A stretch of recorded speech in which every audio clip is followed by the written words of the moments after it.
Hey everybody, it's me, Kathy Meadows. How you doing today? Please like and subscribe. That would help out immensely. I'd like to get to 1,000 subscribers if possible. And then when I do come on here, you'll also be notified.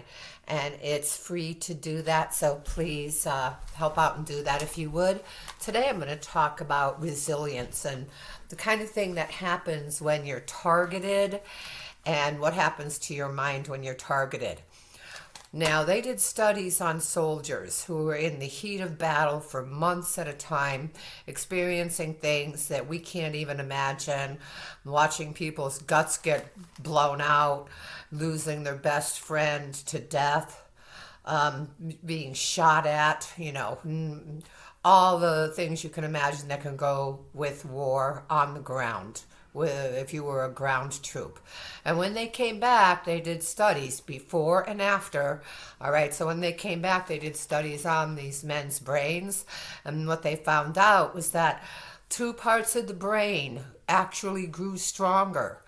Now, we often will hear about people who, you know, they will go into, it'll get worse after they come home from war. There'll be post-traumatic stress disorder or depression, that kind of thing. And that can happen too. But in a lot of the cases, and maybe even the majority of the cases, what happens was that they built up resilience. And what happened specifically is that the hippocampus in the brain actually grew stronger and bigger. It added more brain cells, okay? So also another part of the brain that grew and got better was the connective tissue to the frontal cortex. And the frontal cortex handles emotions and things like that. And when these soldiers did come home from war that had these new beautiful attributes to their brain, they were actually more patient rather than less patient. They could deal with things a lot easier than they ever could before they even went to war in the first place. So, it's not always a horrible story. Sometimes it works out, and oftentimes, and I'm going to say the majority of times, it does work out so that you become more resilient, you become stronger, your brain is able to handle things better on a scientific basis. These were all scientific studies. So, good news there. One of the things that was said was that regardless of how hard things were for the soldiers, as long as they kept in mind that what the end goal was, what they were going to, have to meet, the challenge that they would have to meet, what would come at the end of that challenge. If they focused on that, they were fine. It might go slow, they might reach their end game slower, but they were able to still reach that goal, reach that end game. Now, there were some people who did have, problems with PTSD, but presumably even these people had stronger parts of their brain and their resilience than before they went to war to begin with. Now, mind you, most targeted individuals, as horrible as it is, and on a day-to-day basis and 24/7, still do not have to go through what ground troops had to go through in Vietnam, for example, or World War II, or any war where you're on the ground doing things like that. How about if you're a country like Palestine getting invaded and having bombs dropping and people dying all over the place? The same thing. Whatever is difficult to overcome can make you stronger and will make you stronger. I mean, we've all heard the song about that, right? So, what doesn't kill me makes me stronger. Well, I guess there's scientific evidence for that now, right? And there was a couple of other things I wanted to look at here as well.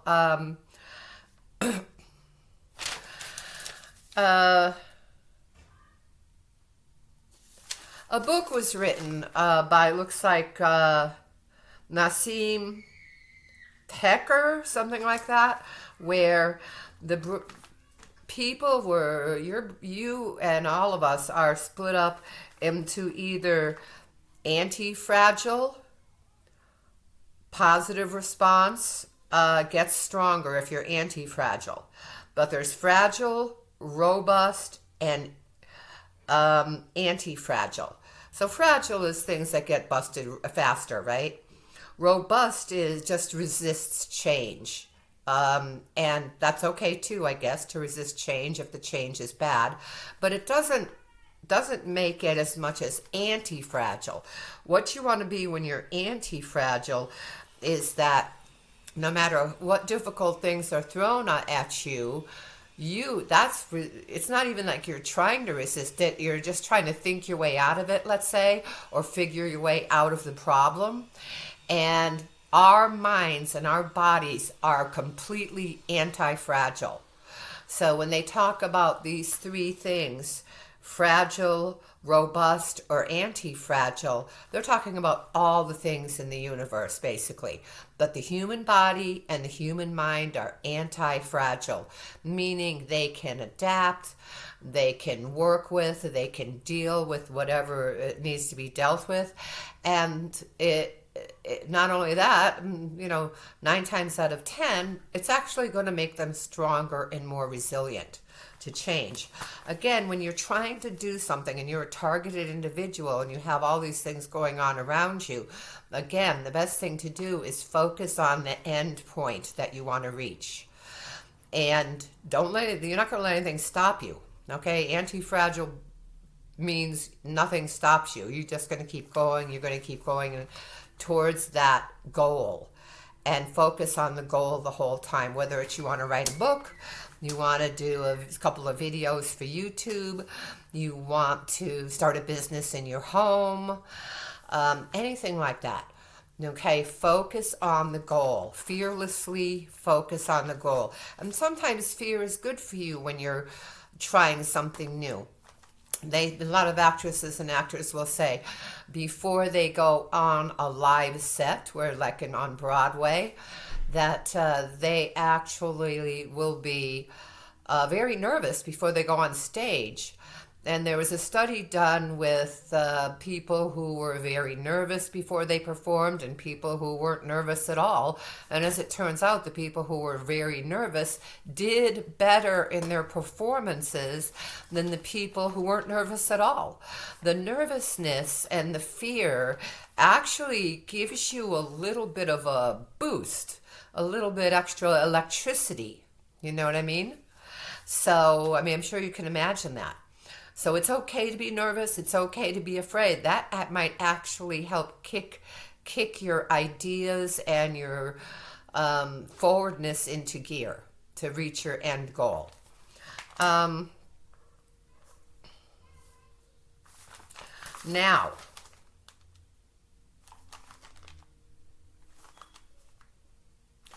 a lot of this also has to do, as you might imagine, with mindset. The mindset is you're going to be fine. You're going to make it through okay. If it might be hard, you may feel pain, but you're going to make it through. And so this takes us to the story of a group of people who went to the South Pole. And this was decades ago, before we had even cell phones, okay? So there's a bunch of guys went to the South Pole to go and investigate the South Pole, and this is before the South Pole had ever been investigated. And what happened was the ship that they were on hit an iceberg and was completely destroyed. They had no way of getting back at all. They were there for 6 months. I don't know how they ate. Maybe they had rations on the ship and they had to go back and forth, if that was at all possible. Meaning they couldn't do that if the ship sunk, right? And then the rest of it would have been left, I guess, to ice fishing or something like that. So what happened was they survived for 6 months. And when they got back, the captain of the crew asked them, how did you survive all this time for 6 months? And his answer was forced cheerfulness. He would force his men to be cheerful whether they liked it or not, like a military order, and said, telling them, tell jokes. You're going to start telling jokes. Everybody's going to start telling jokes now. Everybody's going to be laughing. Um, and he made them sing songs. So he forced them to tell jokes and sing songs. And that was the only answer he gave when he was asked, how did you survive for 6 months? He did not say, oh, we went ice fishing. He did not say, oh, we hugged each other a lot, which might help too. That would be forced cheerfulness. But no, he did not say anything that would be practical, really. The only thing he said was he forced his men to be cheerful, whether they liked it or not. And that's kind of what you have to do with yourself. There's an exercise that I tell my people to do, and you're probably listening to me right now, but I will tell them, look in the mirror and put your hands on your hips and force yourself to laugh for 5 minutes. Just force yourself to laugh. If you can force yourself to laugh for 20 minutes, that's when it gets really hysterical, because your body will start spontaneously laughing at absolutely nothing. And the concept of you laughing at absolutely nothing makes you laugh more. Okay, it's very funny. It has a chain reaction. So yeah, forced cheerfulness. Do it. Do that. Okay, so that helps with the mindset idea. Now, sometimes the worse it gets, sometimes the absolute worse it gets, and I'm sure you can relate to this on some level. The goofier you get, the stupider it gets, the funnier it gets. You know what I mean? Like sometimes in the middle of a crisis, maybe unrelated to targeting, you'll start cracking up laughing, or so you and somebody you're with will just start cracking up laughing at the whole freaking absurdity or whatever of it. The stress just makes you laugh. Joni Mitchell said this in one of her songs, you either laugh or cry, it's the same release, right? So maybe it was just the need to release, whether it was through laughing or crying, that make people goofy and silly as well. Now, I'd rather be goofy and silly and release that tension that way rather than be, sad, rather than cry, right? Because I think crying out over long periods of time, crying for a long period of time actually has negative consequences for the brain. So you're better off doing the laughing exercise, standing in front of the mirror and laughing for 5 to 20 minutes, which you're going to see when you start doing this on a daily basis. I'm going to say 20 minutes. Just do it for 20 minutes. You're going to crack up in hysterics, okay? It really is funny to try this exercise. Matter of fact, since I started doing it, yoga studios started having laughing yoga, so must be working, right? Only I discovered this trick decades and decades ago when Alan Watts had an album out, and on the album, which is like a CD, he would speak throughout the whole album, and one of the exercises he said to do was laughing in a mirror. Okay, so that's where I got it from decades and decades ago, and yeah, it really does work. It does work. It changes your mood. It changes everything. Singing also, dancing, anything positive will change your mood. So, now they have these obstacle courses for people who are training to become soldiers and go to war. And these obstacle courses do include running through live electrical wires, so you get shocked all over your body. But the difference, you can't really compare this to targeted individuals, because these soldiers who are in training, they just run through the wires once or maybe twice or 3 times or whatever, and it's over. Whereas with targeted individuals, the harassment is pretty constant. 24/7, whether you're getting stalked by groups of people and hundreds of people are following you around in your car and trying to cause accidents, or trying to intimidate you in some way, an illegal entry into your home, and getting hit with gases that make you sick, bacterial, chemical attacks, bacterial attacks, viral attacks. I don't think it's viral so much, but definitely bacterial and mold, and microbial attacks through the biological and chemical assaults. So also, of course, we do have the remote weapons attacks as well, electromagnetic, and sound weapons like microwave weapons as well. And these are all, 24/7 basically. While we may get a reprieve from these once in a while, it doesn't really serve as an equal for somebody who's training to go, to war, that has to run through electrical charges once or twice. But however, I do think there's a direct connection between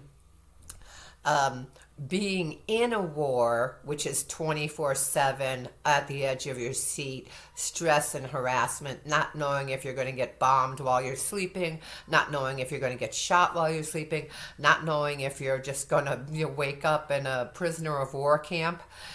So yeah, being at war with the constant 24/7 harassment, worry, stress that causes can be extrapolated to connect to being a targeted individual.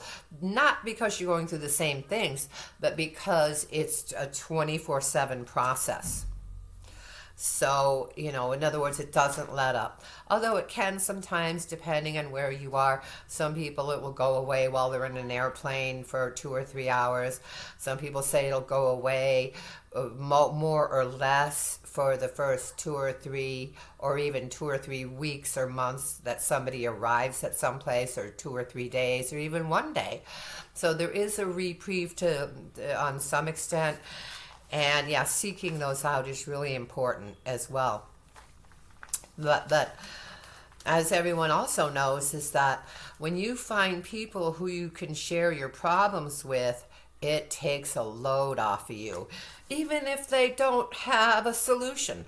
You're sharing your problem with people who do not have a solution. They might say, have you tried this? Have you tried that? They might offer solutions. It doesn't matter if they have found a solution or not. Just to not have to carry your burden alone is a big deal. And for targeted individuals, their best route is to talk to other targeted individuals. And you can go to the conference calls that Derek Robinson has set up, and get in contact with other. You could Google targeted individuals, and that will come up too. Or you can Google, let's say you're from California, you can say targeted individuals California, and something might come up for you there.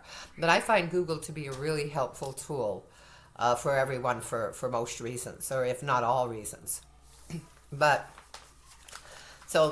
so I just want to let you know, all is not lost. You should be continuing to accomplish your goals. You should fight through the maze, regardless of how difficult it is. You should see what you want to have as you fight through the maze.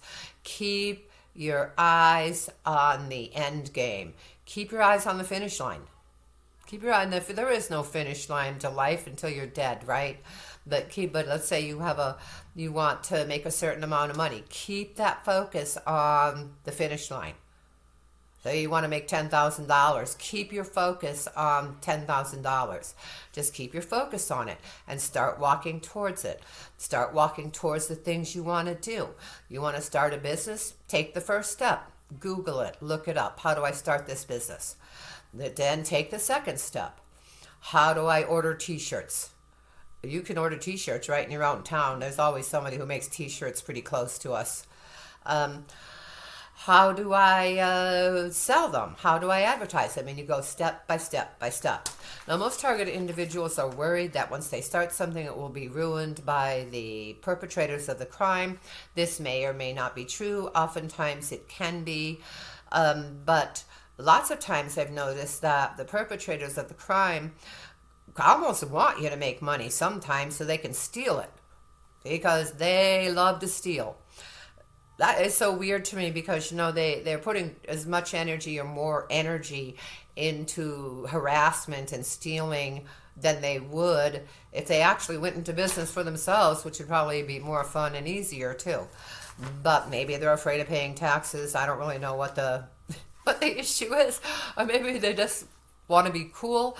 I once offered this woman who was a street girl, you might say. She was an older woman. She was in her 70s, but she was in good health and still okay looking. So I offered her. I said, "Hey, let me help you write and publish a book. You're always talking about how you've done all this writing about your mother. Let me help you write and publish a book." And she said no.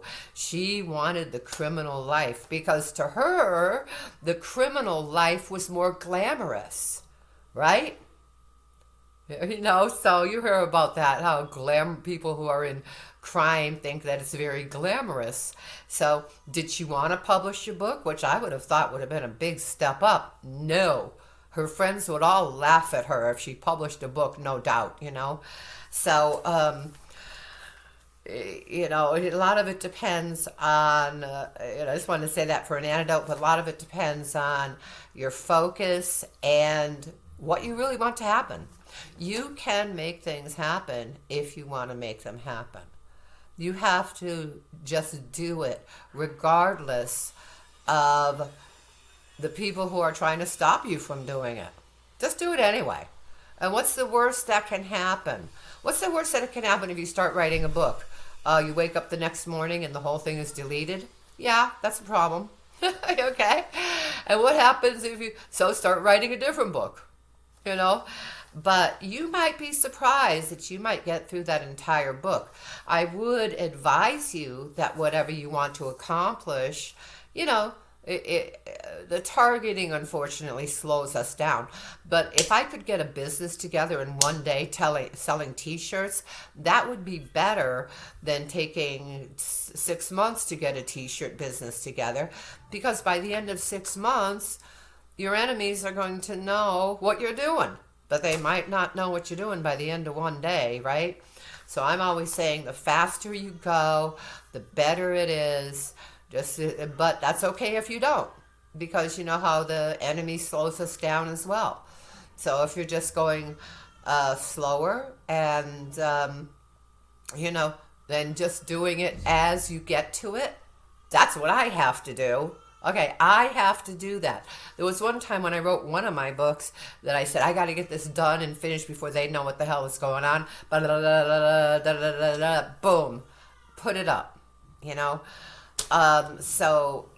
sometimes I'm able to get through it fast, but on a lot of things, I cannot. They absolutely stop me dead. And like doing these videos, for example, the only reason I don't do these every day is because they keep throwing things at me, and sometimes big things too.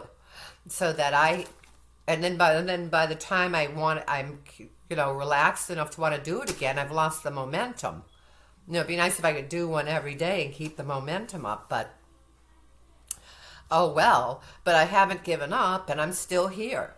And you can do this too. So I think that's about all I need to say today. Your hippocampus is growing bigger. The connective tissue to your frontal lobes is getting bigger. You're becoming more resilient and stronger. Physically, you are an anti-fragile system, which means physically and mentally you are basically indestructible. Some of us will have PTSD and other things, but nothing that can't be overcome. And laugh in front of a mirror for 20 minutes a day and survive by telling jokes and singing and dancing. These are all proven remedies. Thank you so much for joining me, and if you haven't hit the subscribe button, or the thumbs up button, please do so now. And if I don't, if you can't see your messages there, my messages are turned on. And I know that my messages keep getting erased, or maybe I just can't see them on my end, but you can see them on your end. And when I say messages, I mean comments. I can't see my own comments, and I don't even know if, and I know people are writing comments because I've answered some of the comments. So if you don't, leave a comment anyway if you want to, but definitely subscribe, because you're the only one who can unsubscribe. Once you subscribe, no one, not even to YouTube, can go in and unsubscribe you. Only you can unsubscribe yourself. So if you subscribe, that's more solid, and that will definitely give me a vote. Even if my comments are erased, and I can't read them, and you can't read them, or you can't write them, they are turned on. So we should all be able to see them, okay? But thank you so much for being here, and I hope I can do this soon. Hope there's nothing more that's thrown into the spokes. Ha ha, fat chance. Take care of yourselves. Talk soon. Let's see. I think I got it now.